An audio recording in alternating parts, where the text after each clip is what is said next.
He started saving for retirement at 50 with nothing, and what worked wasn't a second job or a lucky investment. It was a much smaller decision he almost dismissed. Stick with me, because I'm going to walk you through exactly what that decision was, the real numbers behind it, and how you could set up the same thing this week, whether you've got nothing saved or you're just behind where you want to be. His name doesn't matter, so let's just call him Gary. 50 years old, divorced 6 years earlier, which ate through what little he had. Steady job, decent income, around $65,000 a year. Retirement account balance the week he turned 50, 0. Not behind, 0. He wasn't reckless with money before that. He'd had a 401k at every job he'd worked. He just never touched the contribution rate after the day he signed up, and life kept finding somewhere else for the extra dollars to go. The divorce, then 2 years of paying down what was left of a shared credit card balance, then a roof that needed replacing. The same summer, his daughter started needing a car. None of that is unusual. It's just what 40 and 50 actually look like for a lot of people. Mortgage and kids and aging parents and debt all pulling at the same paycheck. By the time Gary sat down and actually looked at the number, 0 didn't feel like a fact. It felt like a verdict, like he'd already missed his window. Gary did what a lot of people in his spot do. He looked at the gap and figured he needed something big to close it. For a while, he was seriously looking at driving for a delivery app on weekends. He talked to a coworker about some kind of options trading course that promised to 10x a small account fast. Neither of those things happened. The delivery gig would have meant giving up the only free time he had with his teenage daughter. And the trading course, well, he read enough about it to realize guaranteed fast returns and retirement plan don't belong in the same sentence. If someone's promising you a specific return, that's your signal to walk away, not lean in. So he didn't do either. For a few months, he didn't do anything. That's the part people don't expect. The story isn't he found the secret. It's he almost didn't act at all. Then open enrollment came around at work.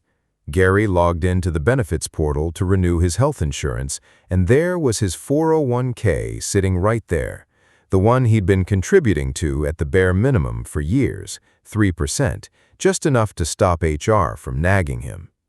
And there was a little checkbox he'd scrolled past every year without reading.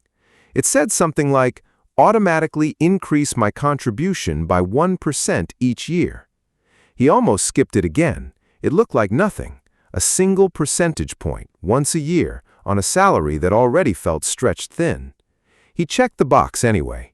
Took him about 11 seconds. That's the whole story. That's the much smaller decision from the top of this video. Not a hustle, not a hot stock, a checkbox most people scroll straight past.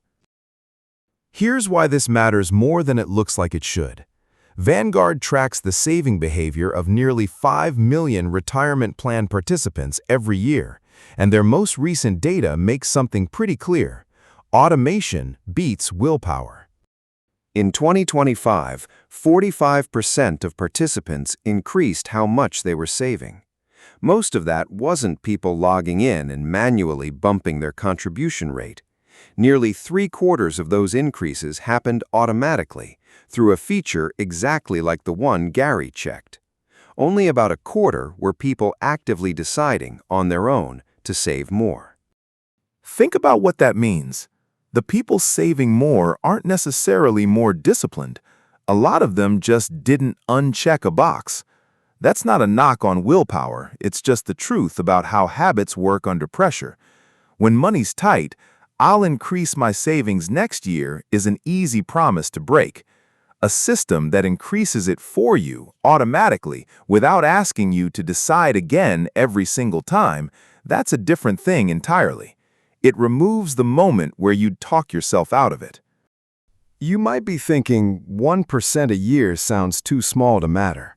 On its own, in year one, it basically is. We're talking about roughly $650 on Gary's salary. But retirement saving was never going to be won or lost in year one. It's won or lost over the years he wasn't paying attention, and that's exactly when an automatic increase is doing its job. Every January, without Gary logging in, without him negotiating with himself over the family budget, the number quietly moved. By the time it stopped feeling small, it had already been working for years. So let's follow the actual numbers, because vague inspiration isn't the point here. Real numbers are. Gary's employer matched his contributions dollar for dollar up to 3% of his pay. In year one, at his original 3%, that meant he was putting in about $1,900 a year, and his employer added another $1,900. Call it $3,800 a year, total, going into the account. With the auto increase running in the background, that 3% became 4 the next year, then 5, then 6, climbing quietly every January whether Gary thought about it or not. He capped it himself at 10% once it started to feel like enough, which took him about 7 years to reach. By that point, he was contributing $6,500 a year of his own money on top of the employer match, which stayed capped at 3%, since that's what his plan offered. He also wasn't leaving IRS catch-up contributions on the table. Because he was 50 or older the entire time, he had access to extra room every single year. For 2026, that's an additional $8,000 he's allowed to add to a 401k on top of the regular limit, and an extra $1,100 he can add to an IRA. Gary didn't max those out. Most people in his situation can't. But knowing that room existed meant that whenever a bonus or a bit of extra income came through, he had somewhere specific to put it that actually counted toward catching up. Now, I'm not going to stand here and promise you a specific number, because nobody can honestly do that.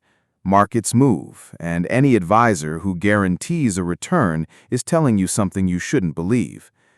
What I can tell you is what happens when you take contributions like Gary's, starting small, climbing automatically, invested in an ordinary, diversified mix of stock and bond index funds rather than anything exotic, and let them sit through a decade using something close to the market's long-run historical average return.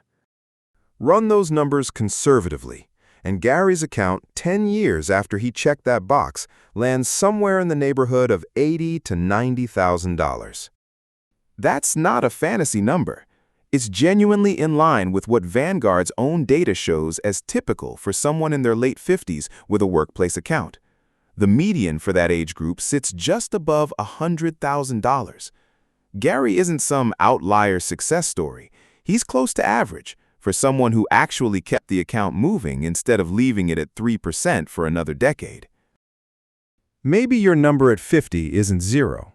Maybe it's 12,000 or 40, or you're 45 and just starting to think about this seriously.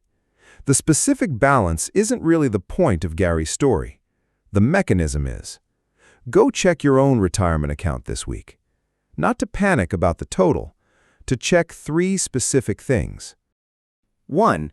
Are you contributing enough to get your full employer match? If not, that's the very first thing to fix before anything else on this list, because it's money your employer is offering you for free. 2. Does your plan even offer automatic escalation? A lot of plans do now. Roughly 7 in 10 workplace plans include the option, according to Vanguard's most recent data. If yours has it and it's sitting there unchecked, that's your 11 seconds, same as Gary's. 3. If you're 50 or older, do you know your catch-up numbers? You don't have to hit them, you just have to know they exist so that when you do have extra room in a given month, it goes somewhere that counts. One honest caveat, because I'd rather tell you this than have you find out the hard way. If you're carrying high-interest debt, credit cards, anything above roughly 6%, don't turn on an aggressive auto-escalation and ignore that debt completely.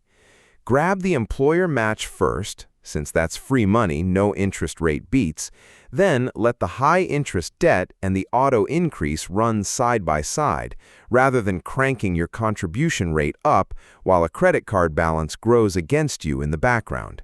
The order matters more than the intensity. None of this required Gary to live like he was broke for a decade. He didn't sell his house, he didn't pick up a second job that ate his weekends, he didn't gamble on a hot stock tip from a coworker. He kept living roughly the life he was already living, and he let one small, automatic decision quietly do more work in the background than any amount of hustle would have. So here's the short version. Gary didn't out-earn his way to a better retirement, and he didn't out-invest anyone. He checked one box he'd been ignoring for years, captured the match his employer was already offering, and kept his catch-up eligibility in view instead of out of sight. 10 years later, that adds up to a real account balance, not life-changing on its own, but a genuine foundation, built without a single dramatic decision. That's the whole point of this one. The moves that actually work rarely look impressive in the moment. They look like a checkbox, an 11-second decision nobody would put in a movie. It's worth sitting with why that's actually good news. If the answer required a second job or a lucky trade, most people would be stuck. You can't manufacture luck, and not everyone has spare hours to sell. But a checkbox is available to almost anyone reading this right now, tonight, in about the same 11 seconds it took Gary. You don't need a windfall. You need 5 minutes logged into an account you probably already have.